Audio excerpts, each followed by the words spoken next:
It's great to confirm Daniel as the driver replacing Mark Webber. He's a product of the Red Bull Junior program. He's really deserved this graduation on merit. He's a talented youngster. He's committed. He's got a great attitude, and in the end, it was a very logical choice for us to to nominate him as the second driver.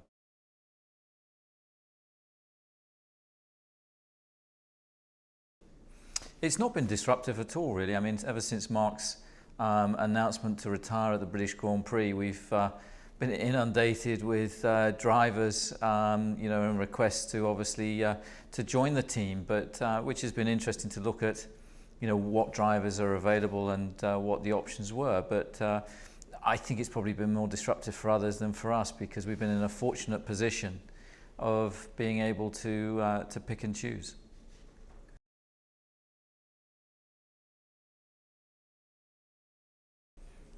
Why didn't we announce the decision earlier? Well, for one, Daniel is under a long-term contract to Red Bull, so he wasn't going anywhere.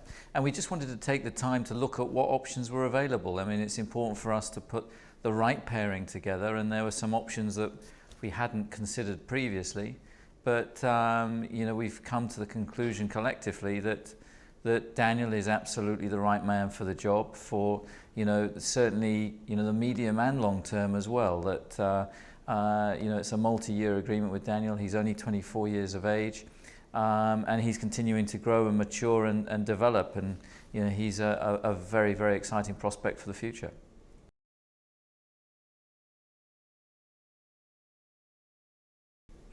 Well, the thing that gave Daniel the edge over the other drivers was the potential of what he can be. I mean, we've seen in his junior career in Formula 3 and Renault World Series that he's capable of winning championships, he's capable of winning races. He's been a standout driver in each of the categories that he's competed in, and indeed, we followed his progress with great interest with Toro Rosso and some of the testing that he's done for Infinity Red Bull Racing. He's got all the attributes that are required, and I think that, yes, there's drivers that have obviously great achievements under their belts, but if you don't give somebody the chance, how are they going to get those, achievements? And, we've taken a good look at what would be the right lineup, and we've come to the clear conclusion that, Daniel is the right guy.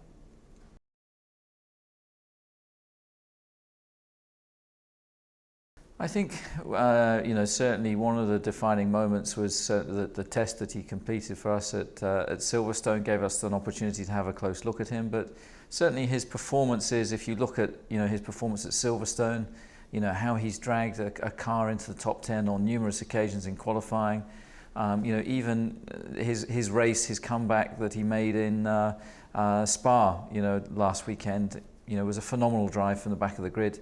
To get a point in the closing laps.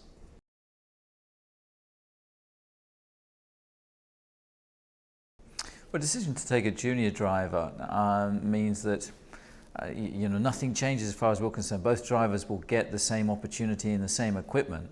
Inevitably, there'll be a natural pecking order, and that will be determined by the driver that's in front on track. Now, obviously, Sebastian has won a lot of races and is a multiple world champion. So, with that comes, expectation. But the reality is that both drivers, as has always been the case, will get, identical opportunity and equipment.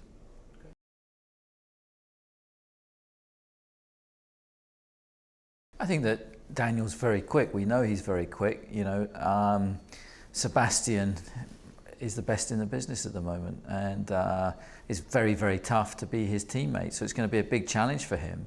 But I think people are going to be surprised at the pace that Daniel does have. We've seen it, in the simulator. We've seen it in track tests, that we've done. We've seen flashes of it in the Toro Rosso, and I really think he's got a great natural ability. He's a good personality. He's a great guy to work with. I've never yet seen him without a smile on his face, and for sure now he'll be smiling from ear to ear.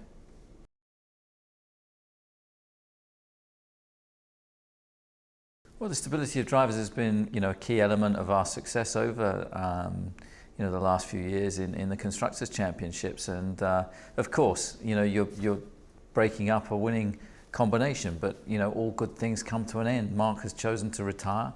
There's a big regulation change for next year.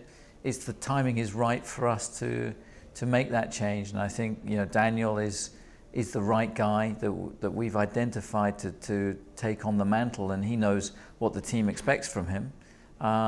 It's a wonderful opportunity for him, and I think he's going to be a big star of the future.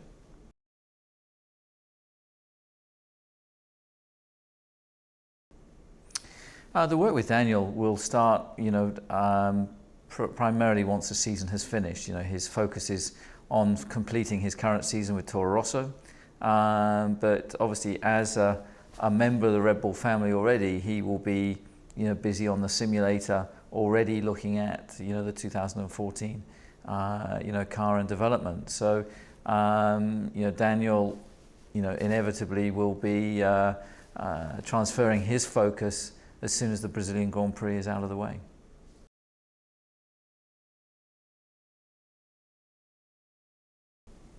Do I think Daniel can achieve what Sebastian has achieved? It's a massively tall order, and what Sebastian has achieved is unique. The win rate that he's had, the amount of pole positions, wins, fastest laps, world championships is quite phenomenal at the age of 26 or just 26. So for Daniel to go and achieve anywhere near that is a massive order. But I think he has all the attributes to be a very competitive Grand Prix driver, and only time will tell how good he can be. We believe he's good. We believe he deserves this chance. He's achieved it on merit, and only time will tell how good he actually is.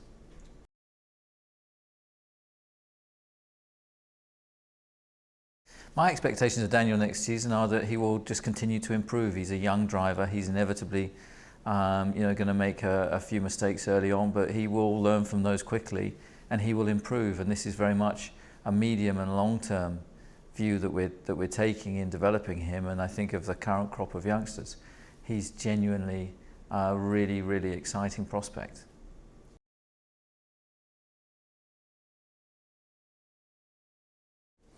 My advice for Daniel as he prepares for next season is just to take it one step at a time, and he's going to have a lot more spotlight on him than he's used to.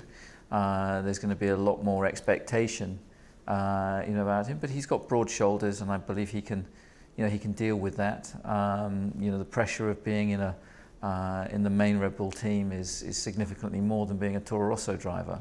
But he'll cope with that, and I have every confidence that he will. He'll come out on top, and I think it's going to be very exciting to see what he's capable of next year.